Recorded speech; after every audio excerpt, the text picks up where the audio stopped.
the royal third degree, which took place in the temple, the neophyte received the final instruction.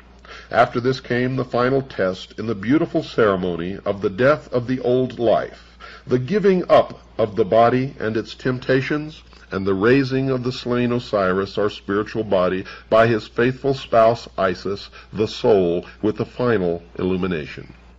On the 15th of June, the first section of the representatives left Beverly Hall for their respective homes, and the second section began to arrive for the preparatory lectures, and on the 19th of June, the ceremonies were repeated so that all might witness the initiation and take part in it so as to become members. So far as can be learned, either through travel or history, never before since the fall of Egypt and its priesthood and the fall of the Temple of Solomon has there ever been a grove, a lake to represent the Nile, a magic circle, or a temple prepared, nor is it believed that anywhere in the world does there today exist such a circle. Nearest to this, however, is Stonehenge of the Druids of Britain, to which their descendants travel each year at a certain time to greet the sun and renew their vows. This is the first time, therefore, in 5,000 years, that any order has attempted to build up this sacred emblem under the stately oak, so that people of modern civilization might witness the beauties of the life and religion of the ancient people, whose teachings of individual soul development made the glory of Egypt, the lost dreams of all Israel, the teachings of the Magi of Persia, all that was true in India, the splendid philosophy of Greece, the magnificence of the early Romans, the basis of pre-Christian Ireland's great schools, as well as the familiar Holy Grail legends of Britain, Celt, and Gaul. In this light of brotherhood of man and fatherhood of God was founded this great republic foretold by Virgil, upon whose seal is set the Egyptian pyramid, completed by the white stone of spiritual purification as the crown of the ages. It's time for our break, folks. Don't go away, for I'll be right back after this very short pause.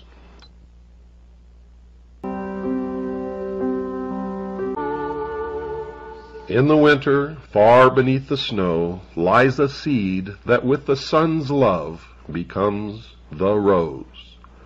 Only those of you who have listened to the full series of broadcasts on the hour of the time of the mystery schools will understand exactly what that means.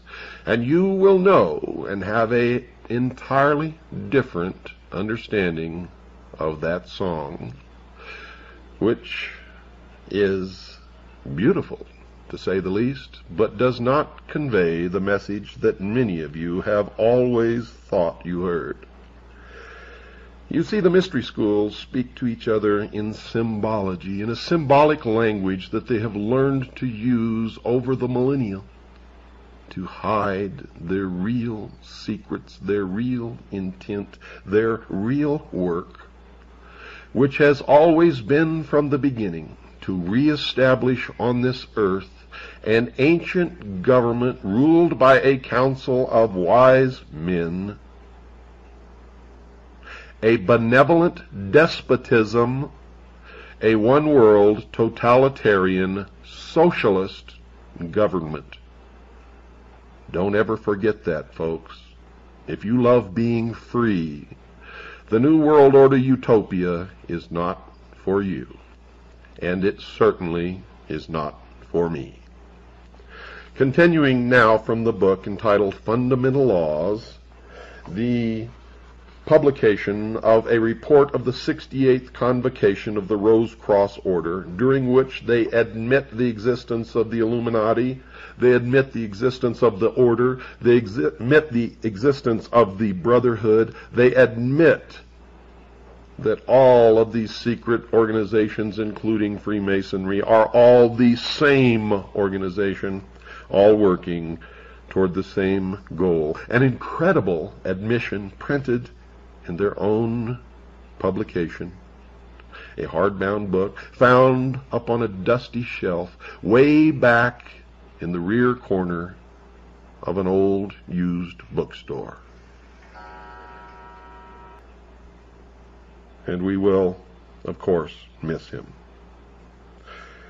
Quoting again from the book, the American constellation of 13 stars, set in the form of a double triangle, was foretold by Merlin of King Arthur's court, and the philosophy of the Holy Grail and of Egypt's glory and Solomon's temple has been the day star of every great American statesman from Washington to Abraham Lincoln.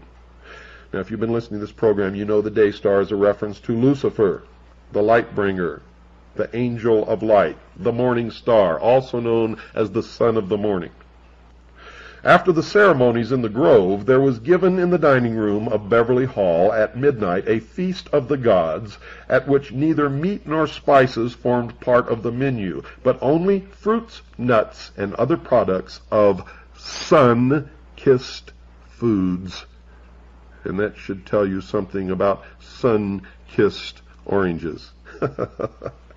The conclusion of the rites was held at sunrise in the grove with a musical communion service, at which nectar of roses distilled from the 30,000 roses blooming each June upon the lawns at Beverly Hall was served as emblematic of the wine of the soul, and for this service the rose bushes were planted several years ago. This is also from the book, folks. I wish that all the readers of this book might have been present at the preparation, at the building, and at the dedication of this ancient magic circle. Or I wish that I might be able to give a detailed description of these sublime ceremonies in this book. However, I cannot do this here, though I hope that in some future work I will be able to do so. Sufficient be it to say that when the stone, made out of cement by one of the brothers, was nearly finished, the dedication took place, and the emblems placed in the stone itself before it was completed were the American beauty rose in full bloom. This as a representation or symbol of the soul that has reached full illumination. The mystic ring. This was a solid gold ring belonging to one of the members present, upon which had been engraved the cross and the pentagram. All members of the Magi will know what this symbol stands for. The ring itself, as is known to the Magi, is a protecting agent against all evil or malignant influences when worn during any ceremonial or developing work. And the true magic mirror. This is an emblem of the soul, which when fully developed will act as a mirror to the universe, wherein may be wisdom and truth. Lastly, a complete copy of the private textbook entitled, quote, Ritualistic Occultism, unquote, which contains the ceremonies as made use of by the Magi. And 4 of these ceremonials were made use of by 4 of the Magi in the dedication of the magic circle. When all of this had taken place, the stone was completed, and then later in the day the characters were engraved upon the stone by the brother who had completed the stone. Of the midnight feast to the gods, and of the morning services which took place in the grove, it is not lawful for me to speak at this time. But it is my sincere prayer that all who are enrolled in the sacred schools may someday be present with us and witness these sublime ceremonies, especially as they are conferred in the spring of the year. In the spring of the year. Arrangements were made by the delegates present through voluntary contributions to either buy another large grove, or if that is found impracticable, to build a much larger hall in the Grove of Osiris, so that advanced ceremonies may be held the coming spring at the 69th Convocation of the Rosacruz Order. Now I'm going to reveal something to you that I have never told you before on this program. I've been working up to it, and now is the time to tell you before I read from the next section of this book. For then you will understand what has been happening in the last 50 years and what is happening now. It was Harry Truman, a 33rd degree Freemason, who signed the United Nations Treaty, who pushed through and signed the United Nations Participation Act. It was also Harry Truman, a 33rd degree Freemason, operating in concert with Wild Bill Donovan, the head of the OSS, a member of the Sovereign and Military Order of the Knights of Malta, and of the Order of the Knights Templar, who created the National Security Act, pushed it through Congress. Harry Truman signed it.